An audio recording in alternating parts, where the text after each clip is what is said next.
2019 সালের 6 অক্টোবর রাতে গভীর রাতে আবরার ফাহাদকে শেরবাংলা হলে যেভাবে নির্মমভাবে পিটিয়ে হত্যা করা হয়, সেই গভীর রাতে আমরা অবগত হয়েছিলাম। ঢাকা বিশ্ববিদ্যালয়ের ছাত্রদল এবং ছাত্রদল কেন্দ্রীয় সংসদ সে সময়ে খুব গুরুত্বপূর্ণ ভূমিকা পালন করেছিল। আমরা যখন অবগত হলাম তখনই আমাদের অনেক সহকর্মী বুয়েটের আশেপাশে অবস্থান নেওয়ার চেষ্টা করেছে। যখন আমরা মৃত্যুর সংবাদ পেয়েছিলাম এবং যখন সেই সিসি ক্যামেরা ফুটেজ প্রকাশিত হলো, পুরো বাংলাদেশ একটি ভয়ানক পরিস্থিতির সৃষ্টি হলো। শুধুমাত্র সাধারণ শিক্ষার্থীরাই নয়, ছাত্র দলের নেতা কর্মীরাও ভিতর সন্ত্রস্ত হয়েছিল এই ভেবে যে ঘন্টার পর ঘন্টা এভাবে বুয়েটের মতো শিক্ষা প্রতিষ্ঠানে নির্মমভাবে স্ট্যাম্পে পিটিয়ে, স্ট্যাম্প লোহার রড দ্বারা পিটিয়ে একজন সাধারণ শিক্ষার্থী হত্যা করতে পারে, সেটি আমাদের অকল্পনীয় একটি বিষয় ছিল। কিন্তু তারপর দিন আপনাদের মনে রয়েছে মুষলধারে বৃষ্টিকে উপেক্ষা করে এই ঢাকা বিশ্ববিদ্যালয়ের ক্যাম্পাসে সর্বাগ্রে প্রতিবাদ জানিয়েছিল বাংলাদেশ জাতীয় ছাত্র দল। সেদিন শত অতিথির উপেক্ষা করে আমরা জেনেছিলাম, আমরা অবগত ছিলাম সবসময় আমাদের যে কোনো সময় নির্মম নির্যাতন আমাদের উপর হতে পারত, সেই মিছিলে হামলা হতে পারত এবং আমরা যে বাড়ি ফিরে যেতে পারবো তেমন কোনো নিশ্চয়তা ছিল না। আমরা কিন্তু 7 অক্টোবর থেকে বাংলাদেশ জাতীয় ছাত্র দল ঢাকা বিশ্ববিদ্যালয় ক্যাম্পাস সহ বাংলাদেশের সকল শিক্ষা প্রতিষ্ঠানে এর প্রতিবাদ জানিয়েছি, আমরা লড়াই করেছি, সংগ্রাম করেছি। কিন্তু অতীব দুঃখের বিষয়, এই বিগত 17.5 বছর 15.5 বছর যারা এই আবরার ফাহাদকে হত্যার আগের যে পরিস্থিতিতেও যারা ছাত্রলীগের পতাকা তলে আশ্রয় ছিল এবং আবরার ফাহাদকে হত্যার 5 দিন আগেও যারা ছাত্রলীগের মিছিলের নেতৃত্ব দিয়েছে এবং আবরার ফাহাদকে হত্যার পরবর্তী বাস্তবতাও যারা ছাত্রলীগের লিডিং পর্যায়ে ছিল, পদপ্রত্যাশী ছিল এবং পদের অধিকারী ছিল, আজকে তারা দেশ ও জাতিকে সাহসিকতার গল্প শোনায় এবং ছাত্র রাজনীতি সম্পর্কে তারা যাদের বিন্দু মাত্র অবদান ছিল না, তারা আজ নীতি নির্ধারক ভূমিকা অবতীর্ণ হতে চায়। আমরা স্পষ্টভাবে বলতে চাই, আমরা কনফিডেন্স সহকারে বলতে চাই, ডাকসুর এবং জাকসুর পরবর্তী বাস্তবতা আমরা অবগত রয়েছি। কিন্তু সেই সাথে তাদেরকে অবগত থাকতে হবে, আজকে এখানে যারা উপস্থিত, যারা 2019 সালের 7 অক্টোবর আবরার ফাহাদের হত্যার প্রতিবাদে সারা বাংলাদেশের হাজার হাজার ছাত্র দলের নেতা কর্মীরা যারা প্রতিবাদ জানিয়েছিল, যারা 2024-এর জুলাই আগস্ট গণঅভ্যুত্থানে নেতৃত্ব দিয়েছে, তারা কিন্তু এখন পর্যন্ত জাগ্রত রয়েছে। তাদেরকে মনে রাখতে হবে আমরা সেই আদর্শে বিশ্বাসী। আমরা দীর্ঘ লড়াই সংগ্রাম করে আজকে একটি অবস্থানে আমরা পৌঁছেছি।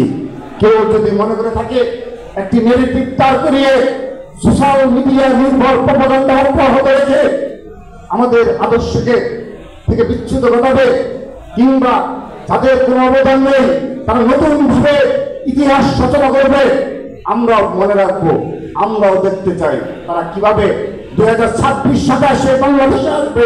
আমরাও দেখবো, আমরাও থাকবো, কিভাবে তারা সেই ইতিহাস বিচ্ছিন্ন করে নতুন ইতিহাস লিখতে পারে আমরা দেখব। প্রিয় উপস্থিতি, আপনারা জেনেছেন গতকাল আমাদের সিনিয়র সহসভাপতি ইতিমধ্যে সে বিষয়ে অবতারণা করেছে। গতকাল আবরার ফাহাদের ভাই আবরার ফায়াজ একটি আলোচনা টকশোতে এবং তার আগে তিনি সোশ্যাল মিডিয়া ফেসবুক স্ট্যাটাসের মাধ্যমে তিনি বেশ কিছু বিষয় অবতারণা করেছেন। তার মধ্যে উল্লেখযোগ্য বিষয় হল এই হত্যাকাণ্ডের সাথে সরাসরি সম্পৃক্ত মুনতাসির আল জেনি নামে যে ছাত্রলীগের সন্ত্রাসী বলে আমরা যাকে চিহ্নিত করা হয়েছে, তিনি 6 আগস্ট কারাগার থেকে পালিয়ে গেছে। আজকের দিন পর্যন্ত তাকে গ্রেপ্তার করতে সক্ষম হয়নি। আবরার ফাহাদের ভাই, পরিবার এবং ছাত্রদলের পক্ষ থেকে আমরা গভীর উদ্বেগ জানিয়েছি। 1 বছরের অধিক সময় অতিবাহিত হয়েছে, কিন্তু সেই মৃত্যুদণ্ডের প্রাপ্ত আসামিকে আজকের দিন পর্যন্ত গ্রেপ্তার করতে সক্ষম হয়নি। উপরন্তু তাদেরকে বাঁচানোর জন্য ছাত্র শিবিরের সাবেক সভাপতি শিশির মনে সরাসরি ভূমিকা পালন করছে এবং এই মৃত্যুদণ্ডের কার্যকর না হয় সেজন্য তিনি ভূমিকা পালন করছে বলে ইতিমধ্যে প্রতীয়মান হয়েছে। সেজন্য আবরার ফাহাদের ভাই পরিবার সহ আমরা সবাই উদ্বিগ্ন যে এ ধরনের গুপ্ত রাজনীতির কারণে আজকে সাধারণ শিক্ষার্থীদের মনে যে প্রশ্নের উদ্বেগ হয়েছে তার সঠিক জবাব যাদেরকে চিহ্নিত করা হয়েছে তাদেরকে দিতে হবে, যাদের দিকে আঙ্গুল তোলা হয়েছে তাদেরকে এই জবাব ভবিষ্যতে দিতে হবে। মহান মুক্তিযুদ্ধে যে সকল মুক্তিযুদ্ধরা এখানে জীবিত রয়েছে এবং এই মহান মুক্তিযুদ্ধকে আমরা হৃদয়ে ধারণ করি, সেই সাথে 2024 সালের জুলাই আগস্ট গণঅভ্যুত্থানে আমরা হৃদয়ে ধারণ করি এবং সেই সাথে আমরা বিগত 15.5 বছর খুনি হাসিনার আমলে ছাত্রদল সহ বিরোধী মতের প্রতি যে নির্মম নির্যাতন হয়েছে, যারা শাহাদাত বরণ করেছে সবাইকে শ্রদ্ধা করে স্মরণ করে তাদেরকে হৃদয়ে ধারণ করে তাদের আত্মত্যাগকে হৃদয়ে ধারণ করে আমরা আগামীর বাংলাদেশ বিনির্মাণ করতে চাই। সেই বিনির্মাণে আমরা স্পষ্টভাবে বলে দিতে চাই, যারা বিগত 5 আগস্টের পরবর্তী বাস্তবতায় নতুনভাবে নতুন ইতিহাস লিপিবদ্ধ করতে চায় তাদের উদ্দেশ্যে স্পষ্টভাবে বলতে চাই, যতদিন এই আবরার ফাহাদকে স্মরণ করার জন্য আমরা এই স্মরণ সভার আয়োজন করব, যতদিন খুনি হাসিনার আমলে সংঘটিত প্রতিটি হত্যাকাণ্ডের বিচারের দাবি আমরা আদায় করব, রাজপথে থাকব, আলোচনা সভা সেমিনার করব, সবগুলো সভা সেমিনারে আমরা স্পষ্টভাবে মুনাফিকি গুপ্ত রাজনীতিকে স্মরণ করিয়ে দেব। আমরা প্রতিটি কর্মসূচিতে বিগত 15.5 বছর যারা ছাত্রলীগের সুবিধা নিয়ে, যারা ছাত্রলীগের পদ নিয়ে আশ্রয় প্রশ্রয় থেকে ছাত্রলীগের সন্ত্রাসী কর্মকাণ্ডে অগ্রণী ভূমিকা পালন করেছে, আমরা যুগের পর যুগ এই বাংলাদেশের সাধারণ শিক্ষার্থীদেরকে আমরা স্মরণ করিয়ে দেব। এই বিষয়ে কোনো ছাড় নেই। আজকে আমরা একটা নতুন বাস্তবতায় রাজনীতি করছি। আমি স্পষ্ট সবার উদ্দেশ্যে বলছি, বাংলাদেশ জাতীয়তাবাদী ছাত্রদল ইনশাআল্লাহ অচিরে নতুন কর্মসূচি প্রণয়ন করবে, নতুন ভাবে সাংগঠনিক সিদ্ধান্ত নেবে ইনশাআল্লাহ। ফিজিক্স পার্টি নিয়ে বাংলাদেশ জাতীয় ছাত্রদল অচিরে জাগ্রত হবে ইনশাআল্লাহ।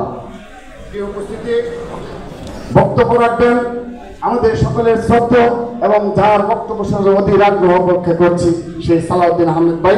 আমি আমার বক্তব্যের শেষ পর্যায়ে চলে এসেছি।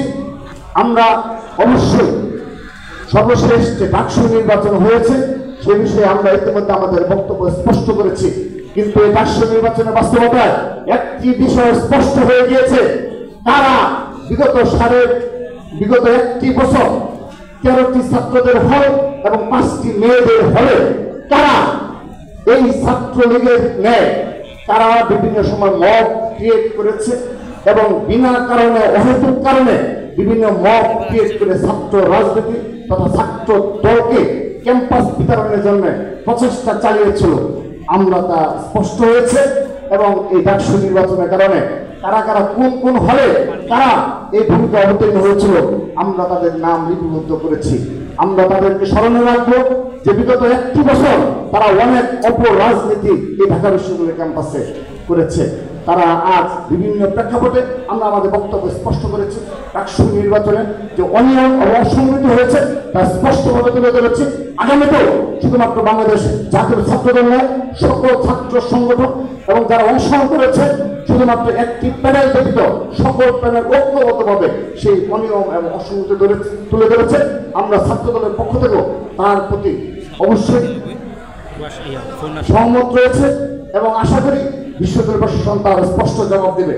প্রিয় উপস্থিতি, আগামীতে এই সাহসিকতা নিয়েই এই আবরার ফাহাদকে হত্যার পরও বাংলাদেশ জাতীয় ছাত্রদল যে সাহসিকতার পরিচয় দিয়েছে, জুলাই আগস্টের গণঅভ্যুত্থানের যে সাহসিকতার পরিচয় দিয়েছে, সেই সাহসিকতা নিয়ে নতুন ধারা ছাত্র রাজনীতি, নতুন ধারার কর্মসূচি নিয়ে বাংলাদেশ জাতীয় ছাত্রদল যুগে যুগে সাধারণ শিক্ষার্থীদের মাঝে টিকে থাকবে সেই প্রত্যাশা, সেই প্রত্যয় ব্যক্ত করে বিদায় নিচ্ছি।